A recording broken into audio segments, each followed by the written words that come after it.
tumigil sana sa baha, nasisira. Mangroves, nature's silent protectors. They shield our coastlines, provide homes for marine life, and help fight climate change. But what happens when the protectors become the ones needing protection? Plastic, chemical, o kadaot, atong binuhatan, atong sala. Every day, pollution is choking our mangroves. Dying roots, dying waters, dying future. Kung sila mawala, kita sunod. But we still have a choice. We can be the problem or the solution. This is Mangroves Under Siege, the battle against pollution.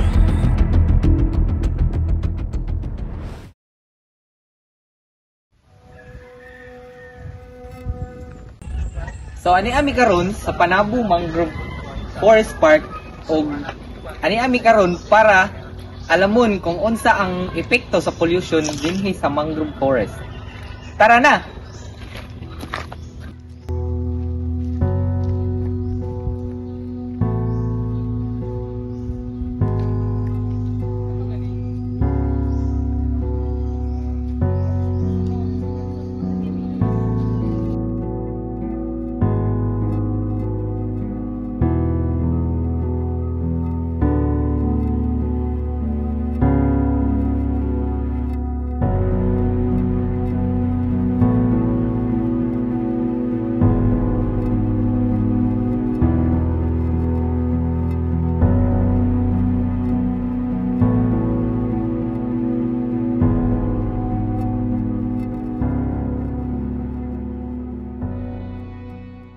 Pangalan tayo.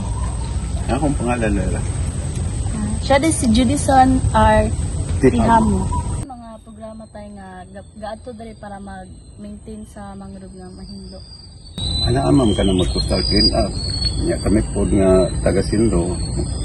Amo pong idagdagan ng pagtanong. Nya seaborne patrolling para may bawa na mga mga illegal na mga pamaagis ng mga katawan. Unsa imong duty tayo as a caretaker dali sa mangrove forest? Maintenance mo. Unsang klase sa hugaw ang labing ginakabalakan nimo? Ang among gikabalakan ang silutin. Basura. Mga hugaw nagikan sa industriya o agrikultura nga musulod sa kakahuyan sa Bakawan. Ang usagin ako ikatubagan naman kung usagin hugaw kaning pollution sa mga plant sa sagingan. Sa pod madalaman mo na sa sapa. Ari din may epektahan po ang isda.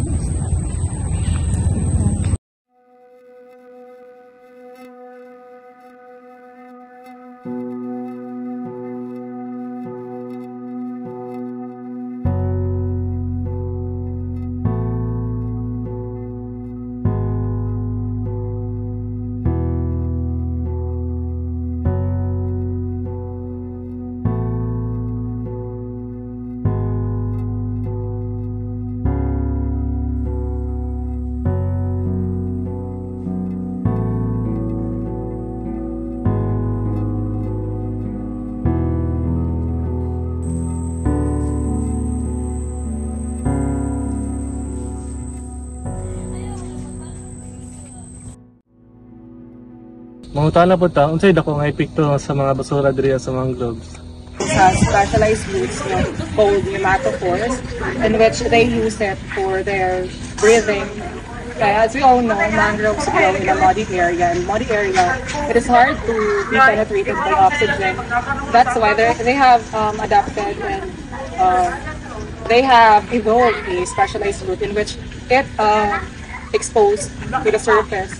And then if there is a lot of garbage, plastic, cellophanes, these marine debris could cover the nematophores, disabling them to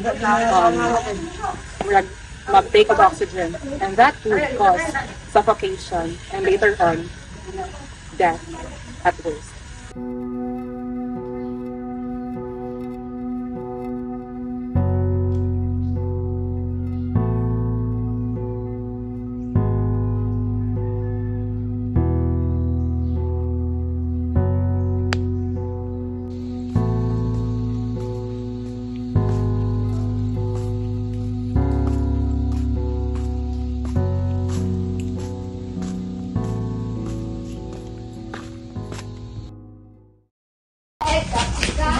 So, ma'am, ano yung pangalan mo sa taga-asa ta?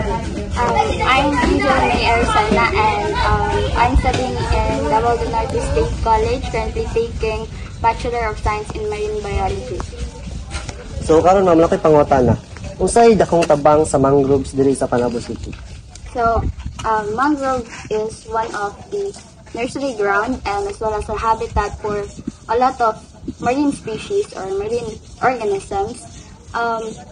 Mangrove kay daghan rin siya gamit, like pwede siya in terms of kanang let's say natural disaster like storm surges, pwede sila mahimong buffer zone na ang waves is dili siya maka penetrate sa atong mga coastline nga mga pwede maprotektahan atong mga coastal houses kay namatay buffer zone and ma-lessen ang like kanang pressure sa wave or surges, storm surges is mabangga siya sa ato ang mga mangrove and as well as na-preserve akong tabang sa atong tourism sa atong economy which is tourism and sa psychological attributes niya like if naitao mo visit dali and then nasulay something problem mentally, pwede nila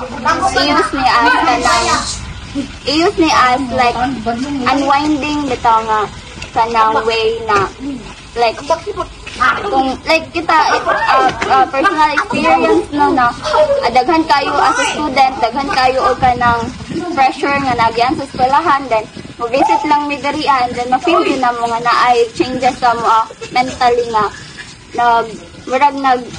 na feel relax me and na-unwind din ang mga problems. Yeah, that's all.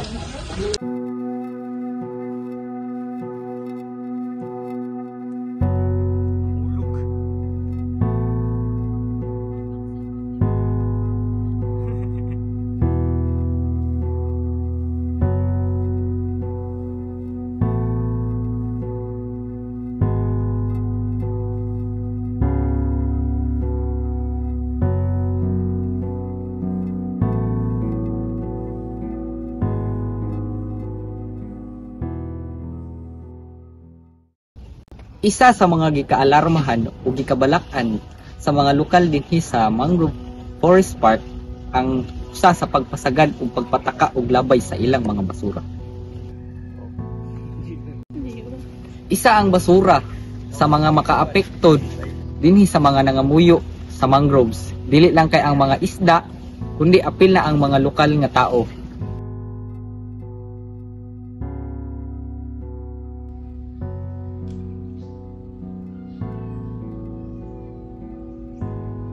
Plastic na napundo sa mangrove na dugay na pud siya niya na convert siya into microplastic o maupaning makaon sa mga isda.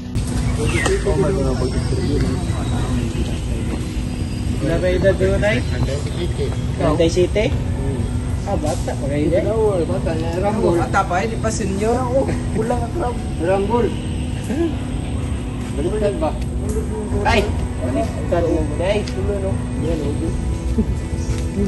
Ikaw ba? 73 day. Kaya may lang pre? 73.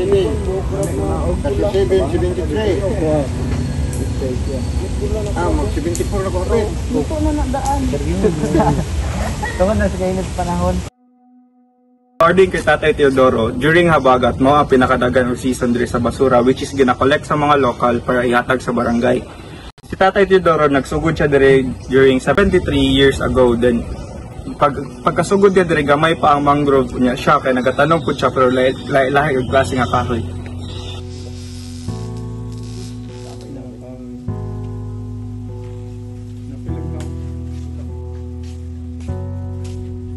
awareness day sa adto diri sa mangrove forest diri sa Kugon, didapit sa Panabo City. Punta dili ta magpatagag lamig basura kay ang mangrove isa ni siya makatabang sa atong environment. Kung asa gina-convert sa mangrove tree ang carbon dioxide into oxygen o ganing mangrove tree day isa po din sa kapatabang para makalimpyo sa tuwang surroundings like air pollution and diya sa tuwang kadagatan. O isa pa rin sa benefits ani mangrove tree in case na magbaha or magbagyo is makatabang po din siya sa pag-reduce sa impact labi-labi na diri sa mga nagpuyo diri sa dapit sa mangrove tree.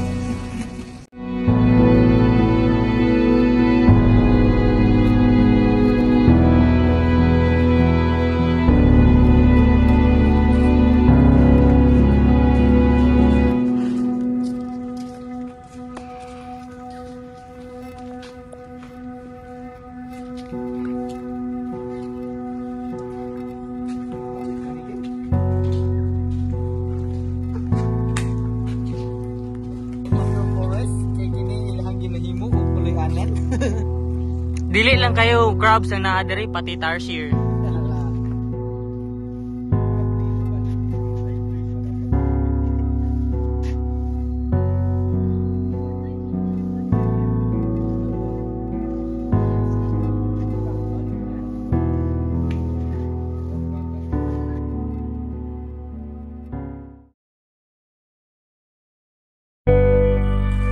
The mangroves have always been here, protecting us, providing for us, giving us life. But now, they are calling for our help.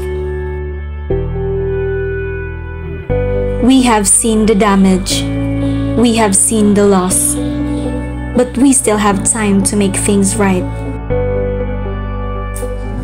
The solution, it starts with us. Clean up, plant, protect. Every small action counts. Because if we let this go, our future disappears with it. Will we turn our backs? Or will we stand and protect what protects us? The choice is ours. Wala ka bang napapansin sa iyong mga kapaligiran? Kay dumi na ng hangin, pati na ang mga ilog natin.